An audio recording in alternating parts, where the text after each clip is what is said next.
وَيُؤْثِرُونَ عَلَىٰ أَنفُسِهِمْ وَلَوْ كَانَ بِهِمْ خَصَاصَةٌ، انہوں نے باوجود اپنی پریشانیوں کے ایثار کے اس عمل کو زندہ کیا، ان لوگوں کو اپنے اوپر ترجیح دی، ان کو ترجیح دے رہے ہیں۔ حضور نبی کریم صلی اللہ علیہ وسلم کے مہمان آ گئے،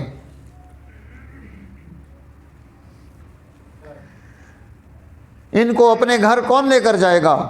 ایک صحابی کھڑے ہوئے، انصاری، میں لے کر جاؤں گا۔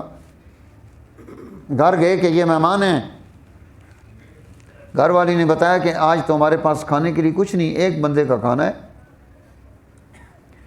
انہوں نے کہا کہ اس طرح کرو، بچوں کو بھوکا سلا دو، اور کھانا کھانے کے لیے جب ہم بیٹھیں تو چراغ کو بند کر دینا، ہم صرف پریکٹس کریں گے منہ ہلانے کی، دسترخوان تک ہاتھ لے جانے کی، تو اور میں نے کھانا نہیں کھانا، مہمان کھانا پیٹ بھر کر کھائے گا۔